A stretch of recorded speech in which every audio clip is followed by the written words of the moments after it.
Hello students, welcome to PK royal education.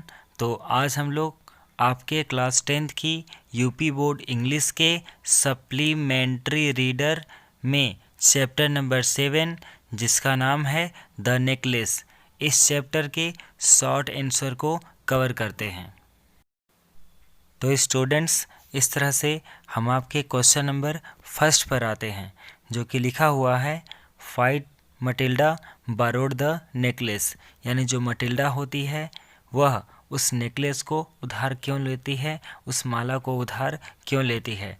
तो आपका answer ये हो जाएगा कि मटिल्डा बारोड द नेकलेस, यानी जो मटिल्डा होती है वह नेकलेस को बारोड यानी उधार लेती है टू वियर पहनने के लिए to the ministers ball, minister की पार्टी में। यानी जो मटिल्डा होती है वह उस नेकलेस को मिनिस्टर की पार्टी में पहनने के लिए उधार लेती है।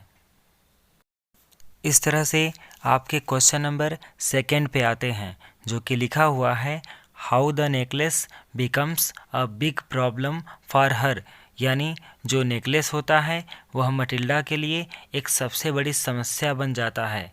कैसे?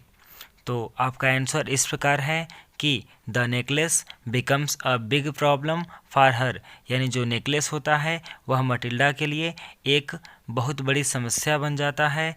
बिकॉज क्योंकि आफ्टर लूजिंग इट, क्योंकि इसको खोने के पश्चात she had to take a lot of डेप्ट टू रिटर्न इट, उस मटिल्डा को इसे लौटाने के लिए ढेर सारा कर्ज लेना पड़ता है।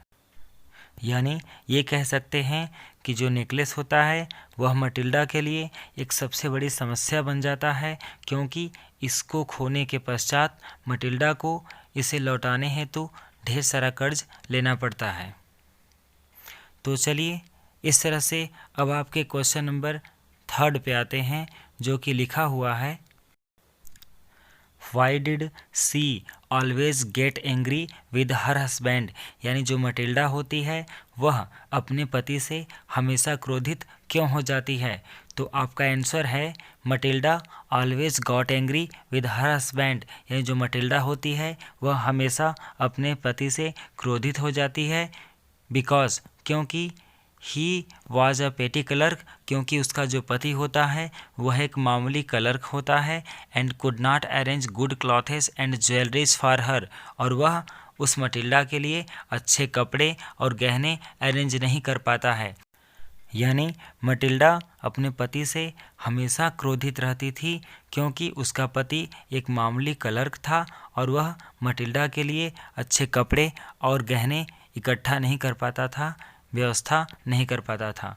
तो आइए अब आपके क्वेश्चन नंबर 4 पर आते हैं, जो कि लिखा हुआ है कि why she did not want to go for the ball, यानी जो मटिल्डा होती है वह बाल में क्यों नहीं जाना चाहती है, वह मिनिस्टर के पार्टी में क्यों नहीं जाना चाहती है।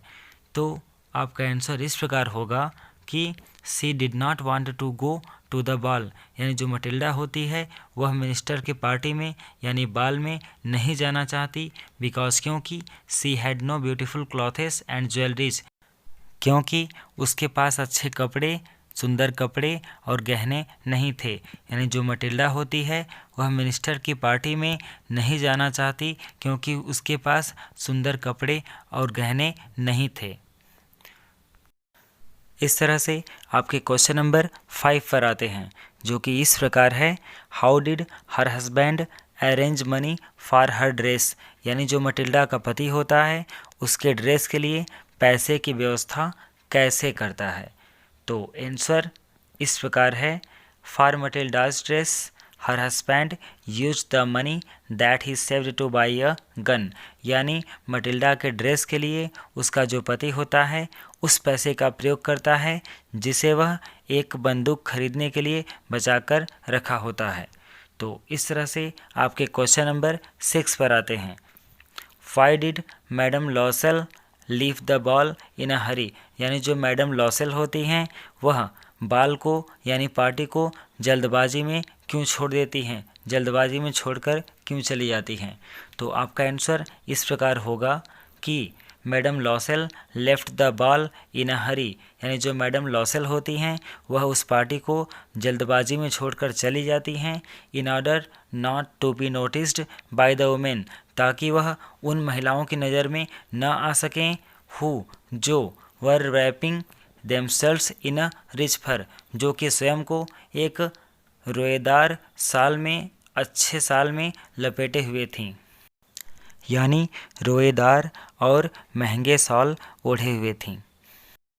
इस तरह से आपका क्वेश्चन नंबर 7 है कि how did they manage two by diamond necklace, यानी उन दोनों ने यानी मटिल्डा और उसके पति ने डायमंड नेकलेस को खरीदने के लिए पैसे की व्यवस्था कैसे की। तो आपका आंसर इस प्रकार है कि दे स्पेंड द मनी, यानी उन्होंने उस पैसे को खर्च कर दिया, उस पैसे को प्रयोग में ला लिया। दैट वाज सेव्ड, जो सुरक्षित बचा कर रखा गया था। टू बाई अ गन, एक गन खरीदने के लिए। Two by the diamond necklace, उस डायमंड नेकलेस को खरीदने के लिए। यानी कहा जा सकता है कि मटिल्डा और उसके पति ने डायमंड नेकलेस को खरीदने के लिए उस धन का प्रयोग किया जिसे मटिल्डा के पति ने गन को खरीदने के लिए बचाकर रखा हुआ था। अगला क्वेश्चन है, is there any change comes to Matilda's life style after the party, यानी उस पार्टी के बाद क्या मटिल्डा के जीवन में कोई परिवर्तन आया। तो आपका आंसर इस प्रकार है, आफ्टर द पार्टी, यानी उस पार्टी के बाद मटिल्डास लाइफ स्टाइल, यानी मटिल्डा का जो जीवन जीने का तरीका था, हैज़ बीन चेंज्ड कम्प्लीटली, वह पूरी तरह से चेंज हो गया, बदल गया। And she becomes a simple and laborious lady, और वह यानी मटिल्डा एक साधारण और परिश्रमी महिला बन जाती है। इस तरह से आपका क्वेश्चन नंबर 9 है, what were the reasons for Matilda's unhappiness, यानी मटिल्डा के दुखी होने का कारण क्या था। तो आपका आंसर हो जाएगा the reasons for Matilda's unhappiness, यानी मटिल्डा के दुखी होने के कारण कुछ इस प्रकार हैं।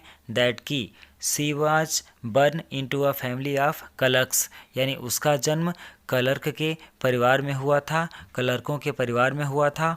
And she had no dowry, और उसके पास दहेज देने के लिए कुछ भी नहीं था। No hopes to become famous, और ना ही प्रचलित होने की कोई आशा थी। सो इसलिए she had to marry to a petty clerk, इसलिए उसे एक मामूली क्लर्क से शादी करनी पड़ी। यानी कहा जा सकता है कि मटिल्डा के दुख का कारण कुछ इस प्रकार था कि मटिल्डा का जन्म क्लर्कों के परिवार में हुआ था और उसके पास देने के लिए दहेज नहीं था, और ना ही उसके मन में, उसके अंदर प्रचलित होने की कोई आशा थी। इसलिए उसे एक मामूली क्लर्क से शादी करनी पड़ी। तो इस तरह से आपका क्वेश्चन नंबर 9 कंप्लीट होता है। तो चलिए अब आते हैं क्वेश्चन नंबर 10 पे, जो कि लिखा हुआ है, what happened at the ball, यानी पार्टी में क्या हुआ, क्या घटना घटी। तो आपका आंसर है एट द बॉल, यानी पार्टी में everyone wanted to be introduced to her, यानी प्रत्येक व्यक्ति उससे यानी मटिल्डा से परिचित होना चाहते थे। बट लेकिन she lost her friend's necklace there, लेकिन जो मटिल्डा होती है उस पार्टी में उस स्थान पर अपने फ्रेंड के द्वारा दी गई नेकलेस को खो देती है। तो इस तरह से स्टूडेंट्स आपका क्वेश्चन नंबर 10 भी कंप्लीट हुआ, यानी इस चैप्टर का आपका पूरा क्वेश्चन आंसर कंप्लीट हुआ। तो स्टूडेंट्स अगर आपको हमारा वीडियो पसंद आए तो आप इसे लाइक करें, शेयर करें और हमारे चैनल को सब्सक्राइब करें।